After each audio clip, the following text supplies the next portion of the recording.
Оваа мартовска емисија е посветена на грижата, превенцијата и развојот. Теми што носат сигурност кај родителите и знаење кај децата.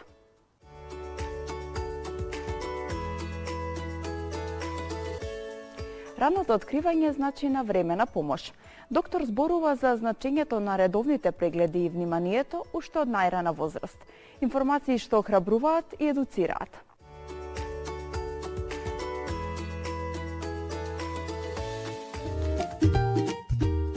Породените аномалии се нарушувања во развојот на телото кои се присутни уште при раѓањето.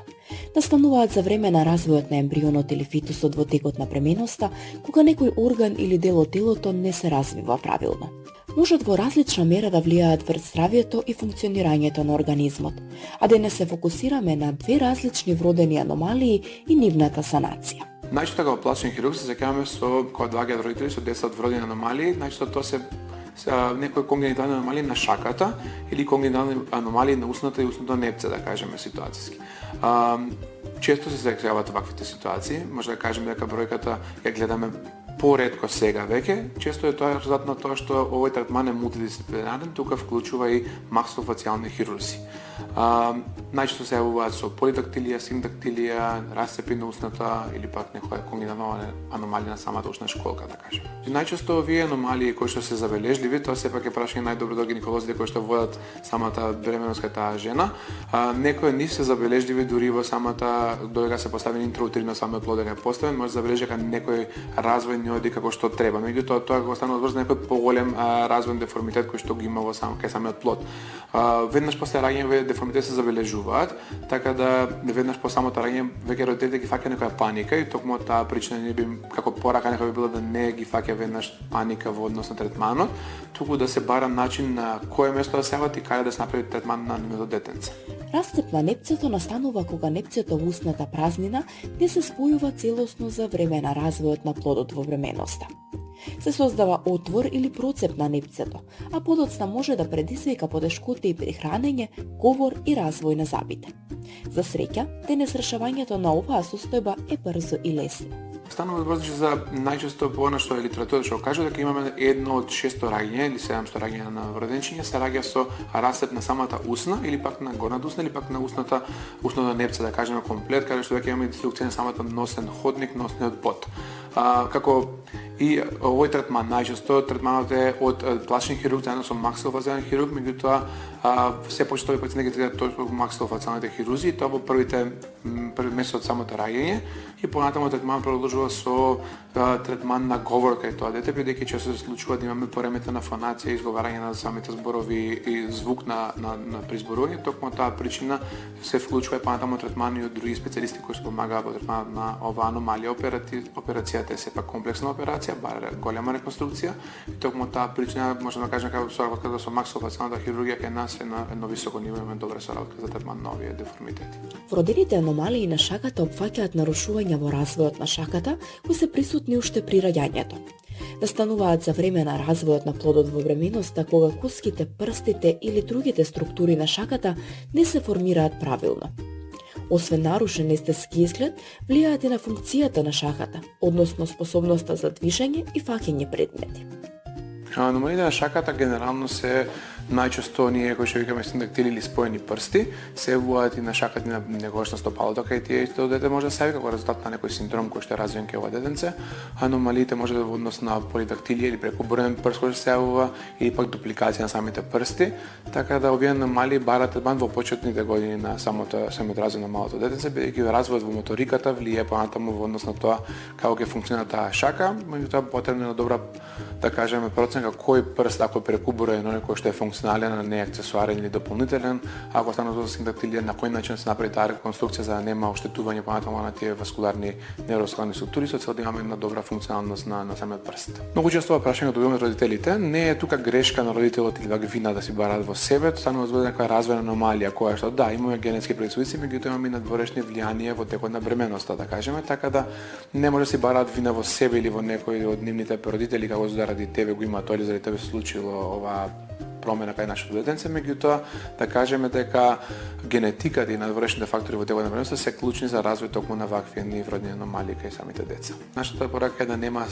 не паничат, да не кога ќе видат такво да не се јавува една обидност спрема самото дете или да се јави на ситуација на сожалување тоа дете, сепак едно нормално детенце кое што ќе има нормален развој, ќе има пречки додека се постигне се како што треба биде претходно, како што би требало да биде тоа детенце, меѓутоа сепак резултатот е многу добар генерално во однос на тоа што може да кажеме како ние пластични хирурзи и другите наши колеги кои што работат со нас, имаме супер убави резултати, функционалноста е добра, така да естетично изгледа добар, така да секој родител нека се јави кај некој од нашите колеги, ќе се направи се што треба за нивните детенце да не се секираат. Родените аномалии не се ретка појава, но со соодветен медицински третман и хируршка интервенција може да се подобри функцијата на зафатениот дел од телото и квалитетот на животот. Затоа е важно раното откривање и медицинското следење, бидејќи во многу случаи соодветната грижа и третман е се што е потребно.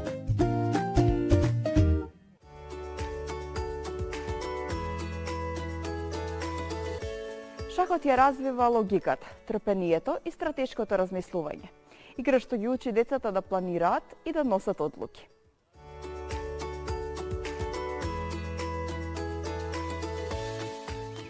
Шахот е една од најстарите и најценетите интелектуални игри во светот. Со векови тој ги привлекува луѓето поради својата длабочина, стратегија и способност да го развива логичкото размислување. Денес шахот не е само игра, туку и спорт што обединува милиони играчи, меѓу кои деца. Преку играта, децата учат да размислуваат стратегиски, да планираат однапред и да носат одлуки. Значи, бенефитите на шахот се огромни. Значи, едниот аспект е едукативен, еден вид образование, и другиот дел е надпреварувачки. Кај нас претежно децата што доаѓаат за тој едукативен дел, каде што шахот едноставно тука помага пред се гимнастика на умот, ги развива аналитичките способности, ги развива когнитивните способности. Значи, шахот не учи на одговорност. Во принцип, од прилика негде 6-7 години некој минимум, за да може јуниорот да се запише во шаховска школа. Зошто? Просто, бидејќи мора да се знаат буквите и да се знаат броевите. Бидејќи во шахот постои шаховска нотација. Значи, мораме ние во формулар да ги запишуваме потезите, бидејќи тоа е еден вид доказ дека таа партија е одиграна и стои некаде архивирана. Значи, мора јуниорот тоа да го има поминато, односно да е писмен, да, и подоцна, значи веќе после 6-7 години кога тоа веќе ќе го има, ќе го знае, слободно значи може да дојде во школата и да ги посетува часовите. Сега колку е битна возраста. Од едукативен аспект, ако јуниорот генерално не сака да се надпреварува и сака само да го изучува шахот чисто благодарение на своите предности од едукативен аспект, значи подобрување на когнитивните способности, подобрување на аналитичките способности, одговорноста, тај менеджментот, бидејќи во шахот имаме ние одредено време за партијата. Ако не знаеме да го организираме времето, ако играме пребрзо, ќе бидеме брзоплети, ќе губиме партија. Ако бидеме преспори, ако сме слоу, тогаш ќе доаѓаме од цепнот и ќе губиме партиите. Подоста, значи, треба да знаеме како да се носиме во стресни ситуации. Јас лично си имам 4-5 тешки моменти во шахот што јас сум морал да изменаџирам од тој момент, бидејќи влогот бил огромен. Тоа ме научило да знам да се носам со стресни ситуации. Значи, ако тој аспект доаѓа јуниорот, значи бенефити да ги искористи од едукативен аспект, според моје лично мислење, мислам дека не е битна возраст. Значи може да дојде на 12 години и на 13 години, до 16 некој максимум. Но, ако го гледаме на преварувачкиот аспект и сака јуниорот да напредува и да ги напаѓа овие титули што ги спомнав пред малку и да биде сериозен играч на ниво на држава па и подлабоко, мора да се запази некој минимум. Тој минимум според мене лично, значи колку порано се почне, поголеми се шансите да стане поуспешен шахист. Значи некаде барем да биде 8 години, некој минимум, ако сака, има амбиции да навлегува надпреварувачки во шах. Значи часовите има теоретски и практичен дел. Значи јас конкретно лично за мене ќе зборам, часовите ми се поделени, од ја водам една група на почетници и една група на напредни јуниори. За почетниците, претежно во таа група имам јуниори на возраст од 6 до 12 години и кај нив концентрацијата генерално не може да биде повеќе од 40 на минути. Значи првиот дел од часот е теоретски дел, зборам за почетната група, од прилика 40 до 45 минути, каде што јас предавам прожектор. Теоретскиот дел поврзано со изучување на отварањата, средишниците и завршниците, и вториот дел од часот едно прилика 45 минути, им оставаме игра тренинг парти, кои подосна ние ги анализираме тие тренинг парти. Додека со втората понапредна група, тука го креам малку повеќе интензитетот, фокусот на тој прв теоретски дел, каде што часот ми е 60 минути предавање, значи они негде веќе после 50-та минута се заморуваат, али мора да издржат 1 сат, и кај нив пола сат е делот каде што играат тренинг парти. Како напредува и колкав е интересот за шахот, кај тој јуниор, подосна, ако навлезе посериозно, ги напаѓаме шаховските титули. Првата официјална титула е кандидат мајстор. Тоа е кога се надмине рейтингот 2200 на Светската шаховска федерација FIDE и FIDE доделува сертификат, меѓународно призната диплома на јуниорот, на сеньорот кој ќе освои титулата без разлика. Еднаш на конгрес на FIDE и се доделува таа диплома. Втората меѓународна титула е FIDE мајстор. Тоа кога се надмине 300 рейтингот се добива титулата мајстор или како еден мој пријател што кажува, сега си мајстор на занајецот. Понекогаш ќе стане мајстор веќе почитуван од колегите и е респектиран. После наредната титула е интернационален мајстор и последната највисока титула е титулата шаховски велемајстор. Таму треба уште потешко, значи 2500 рейтинг и 3 балови за велемајстор. Шаховскиот клуб тука има одличен систем на организација.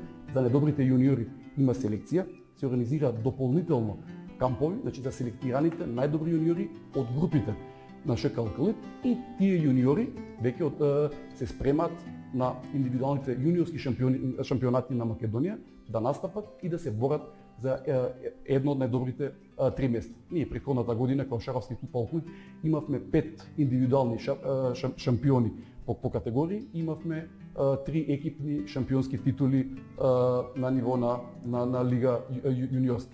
Значи во однос на партиципација на турнири, поддршка за турнири, тренер, секогаш кој е потребен тренер, клубот праќа тренер, конкретно последното европско првенство во будба, имаше назначен тренер, значи јас бев на тоа европско првенство да ги поддржи јуниорите, така да од тој аспект мислам дека се е запазено како што треба и јуниорите имаат можности, ако сакаат, да напредуваат и да навлегуваат подлабоко во тајните на оваа шаховска игра.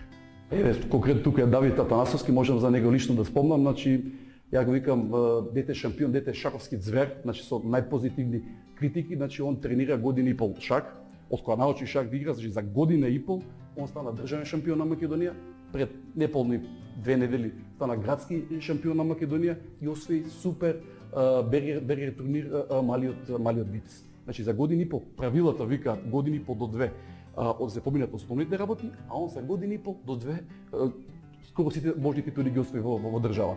Така да тој шампион е тука моментално присутен. Многу деца преку шахот стекнуваат нови пријателства, учествуваат на надпревари и доживуваат возбудливи моменти додека се обидуваат да го победат шаховскиот противник. Нивните искуства покажуваат дека шахот им помага да станат посигурни во себе, да развијат подобра концентрација, а за нивните шаховски способности сведочат и успесите на турнири и надпревари. Моите омилени шаховски отварања се италијанската партија, сицилијанка и карокан.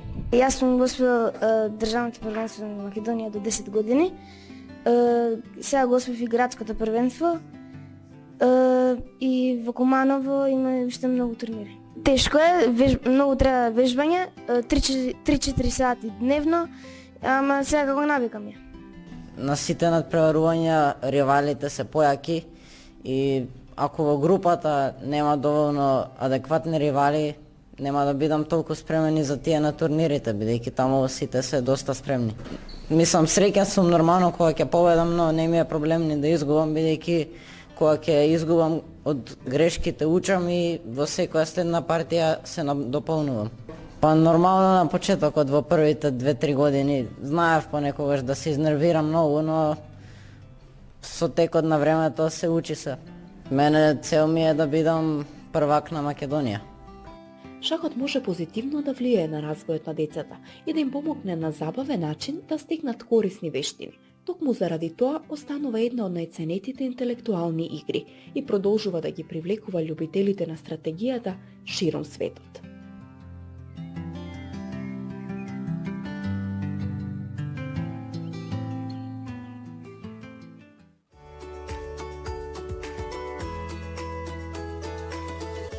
Како да ги заштитиме најмалите во сезоната на грипот?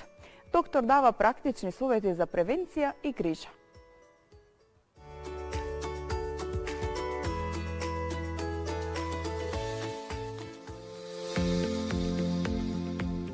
Грипот е една акутна вирусна состојба која што е предизвикана најчесто од популарно, тоест медицински кажано, инфлуенца А или инфлуенца Б. Во основа, грипот не е само грипот во овој период од годината, тоест во зимскиот период и раните пролетни месеци циркулираат неколку вируси. Меѓутоа, кај грипот, една од работите кои што најчесто ги плаши родителите и кои што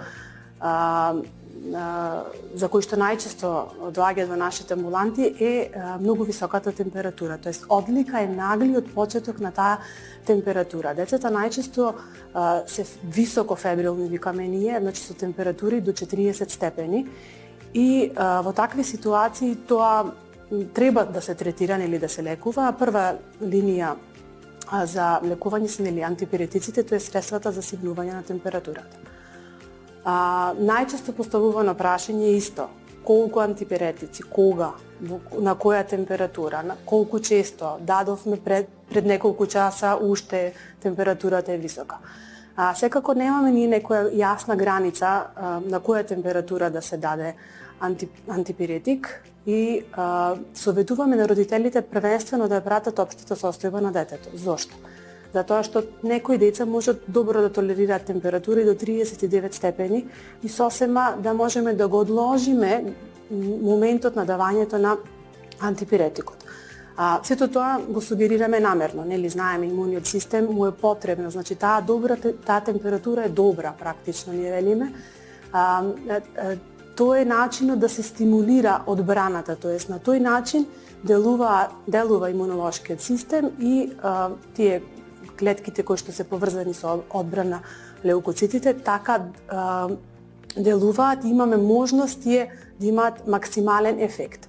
Значи, не секоја температура се третира, а од друга страна, доколку родителот гледа дека детето е истоштено, малаксано, лежи постојано, не внесува воопшто течности и храна, има честа кашлица, во таква ситуација треба да се дадат антипиретици и по потреба да дојдат и кај нас на преглед или кај својот педијатар.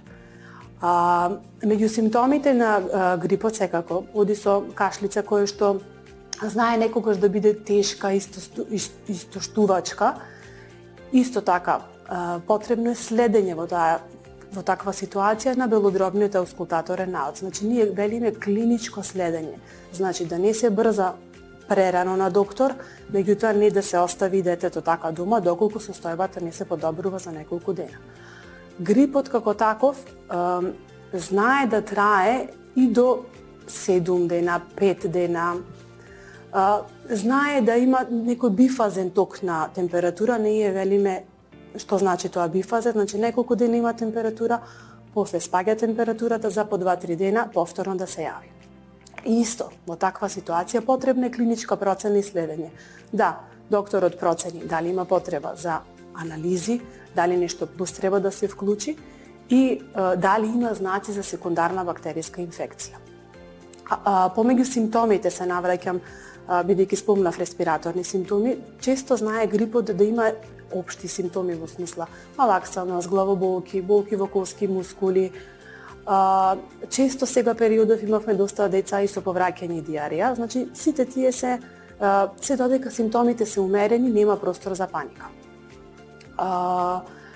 Во основа, тука бидејќи споменав и некои други вируси, значи ние доволно е педијатрите или лекарите кои што го пратат пациентот, доволно е ние да знаеме кој вирус како се манифестира, на што ни личи и да третираме соодветно, бидејќи, например, сега исто актуелен и респираторниот синцисијален вирус, кој што исто така има можеби пролонгиран ток во смисла на една пролонгирана кашлица која знае да трае до 2 недели, а која ни прави проблем особено кај помалите деца. Тогаш ние советуваме да ги имаме доенчињата, особено под лекарски надзор, во смисла на некои почести контроли. За разлика пак од грипот, овој вирус не дава толку често високи температури. И паралелно, како што споменав, постои мноштво на микроорганизми, секако тука може да се станува збори за некоја бактериска инфекција, меѓутоа одлуката на педијатарот е да индицира дополнителни анализи, кои што не во секоја состојба се потребни. Така да возраста тука нема некоја граница, секако компликации како потешка форма на грипот можат да се јават нормално кај помалите деца, секогаш ние викаме дека доаенче до 1 година треба да биде под лекарски надзор и секако кај хронично болните пациенти, значи децата кои што се со коморбидитети, значи со некоја астма, дијабет, некои невролошки хронични болести, кај сите нив е можна посериозна, да кажам, компликација од грипот и пак ќе кажам, не треба ништо посебно, меѓутоа треба да бидат под лекарски надзор. Во однос на превентивните мерки кои што ги споменавме, значи постојано апелираме сите здравствени работници во периодот кој што е сега, значи да се одбегнуваат затворени колективи, да се носат заштитни маски, да се мијат често раце, меѓутоа тоа во педијатриска популација кај помалите деца е малку и тешко и захтевно, меѓутоа сепак да ги спочитуваме тие мерки, а како мерка која што е неефикасна секако се споменува вакцинацијата. Вакцинацијата како таква не штитита апсолутно дека од добивање на инфлуенца, меѓутоа сепак го намалува тежината на болести, ги намалува симптомите кои што пациентот би ги имал. Нажалост, во нашата земја, колку што сум информирана јас, процентот на вакцинација кај деца со грип е многу мал се уште. Значи во споредба со европските земји, значи е навистина ниско, така да мислам дека треба тука малку да ни се подобри трендот со цел да имаме полесно да се справуваме со грипот. Значи над 6 месеци е дозволено, има протокол за вакцинација, некогаш се дава 2 дози, ондоз дали е претходно вакциниран или не, некогаш 1 доза. Меѓутоа се уште ни е трендот доста низок и повторно апелирам дека малку треба да поработиме во тој правец. Комплетно се безбедни вакцините, за деца под 6 години се и бесплатни, така да тоа е нешто што треба да го подобриме.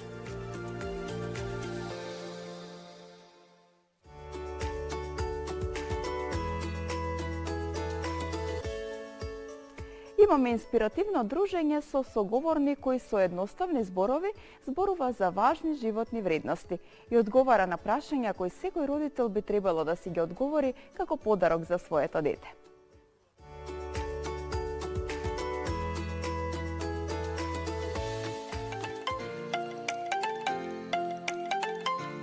Исак е ист како мајка му. Од мене има веројатно 0 наследено. Не потсеќа на мене. Интересно е дека уште кога се роди, уште на оние сликите од ултразвук, гинекологот, докторката препозна дека е ист како мајка му. И дури после раѓањето, моите другари, пријатели ме тешеа дека менјаат децата и после година дена ќе смени, но е 2 месеци до година дена, нема сменето. Но тоа не е важно. Исак е... Јас го гледам како човек сам за себе. Иако е многу мал, секој ден учам со него. Тој развива некој карактер, особено во последните неколку недели, бидејќи веројатно таа сега му е возраста, почнува да покажува некои карактерни особини, меѓутоа ниту се трудам да препознавам нешто мое кај него, ниту нешто од баба, дедо, мајка како карактер, туку го гледам како свој човек кој што се надевам да израсне во своја сопствена изградена личност без наметнати ставови, мислења и карактерни особини. Па ако станува збор за тоа како јас сум воспитан и како моите родители ме воспитале, морам да признам дека секој ден се повеќе и повеќе ценам како моите родители ме воспитале, така да јас сум им многу благодарен и би сакал да успеам да го воспитам Исак на начинот на кој што јас сум бил воспитан. Иако живееме во едно чудно време, невреме, каде што за жал сите оние длабоки морални вредности, човечки особини не секогаш се од корист во ова лошо време, бидејќи мислам дека живееме во едно време кога можеби е најтешко да раснеш дете.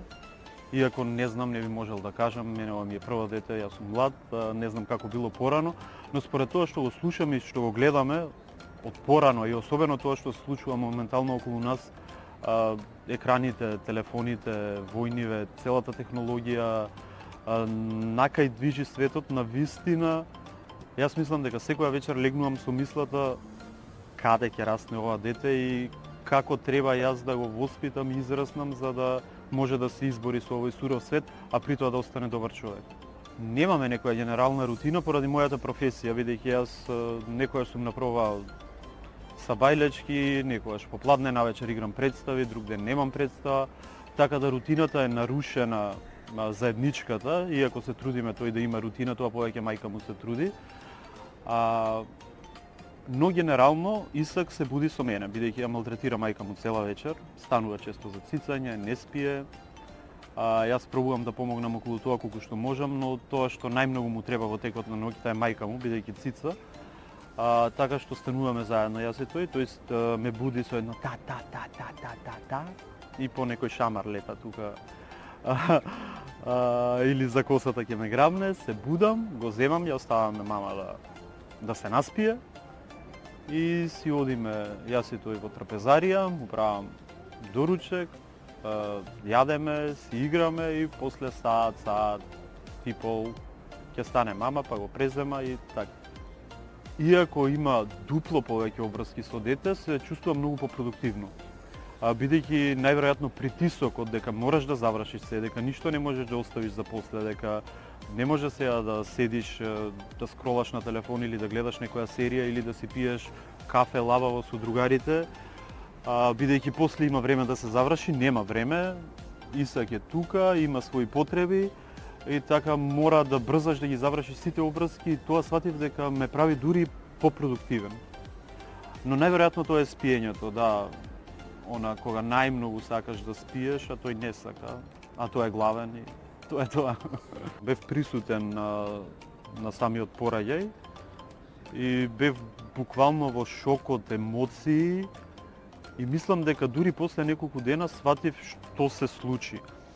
Мислам дека кај мајките е поразлично, тоа е и докажано дека кај мајките тој инстинкт е вроден, а кај татковците мислам дека е поразлично, дека секој следен ден се буди се повеќе и повеќе тој татковски инстинкт. Барем кај мене е така, јас секој следен ден имам повеќе од тој инстинкт, повеќе од таа одговорност, повеќе од таа љубов.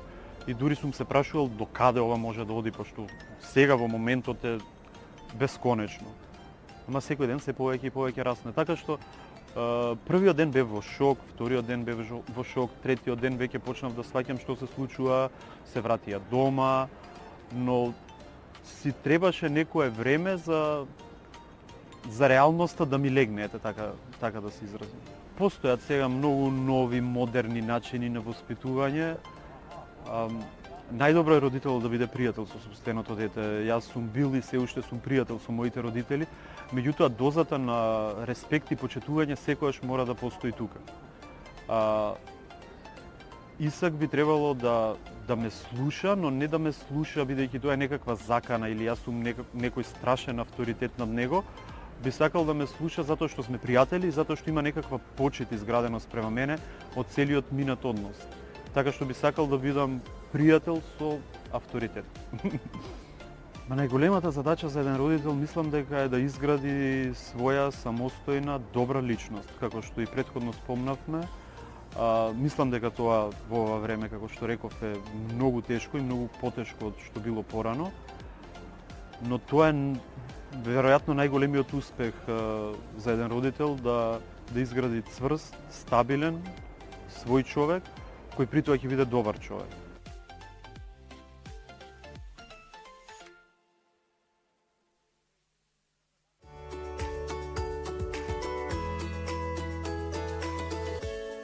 Следи емотивен анимиран филм за соништата, надежта и вербата во себе.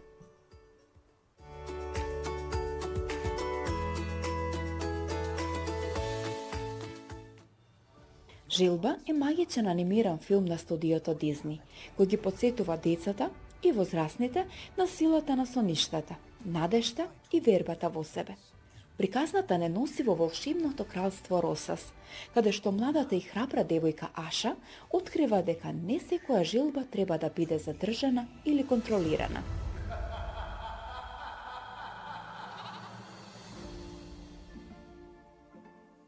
Аша упатува искрена желба кон звездите, а незината желба добива одговор во форма на мало светло и разиграно звездиче. Заедно тие се спротивставуваат на кралот Магнифико, кој ги чува и контролира желбите на луѓето. Филмот раскажува за храброста да се застане во одбрана на сопствените соништа и за важноста дека секој има право да сонува. Желба е создаден како јубилеен филм по повод 100 години Дизни, со режија на Крис Бак и фон Вера Сунторн. Оригиналната музика, која носи дух на класичните Дизни приказни, и овде е присутна. Визуелниот стил е посебен спој на 2D и 3D анимација, инспириран од традиционалните бајки и модерниот анимацијски израз. Филмот е исполнет со магични сцени, топли бои и музички номери кои лесно се паметат. Ликовите се симпатични и емотивни, а приказната е едноставна, но длабока, идеална за семејно гледање. Желба носи силни пораки, а меѓу нив се некои од овие. Соништата се важни и вредни за чување. Храброста значи да го кажеш она што го чувствуваш. Заедништвото и надежта може да донесат промени, а вербата во себе е првиот чекор кон остварувањето на желбите. Желба е емотивна и визуелно раскошна приказна, која ќе ве инспирира, охрабри и потсети дека секоја голема промена започнува со една искрена желба.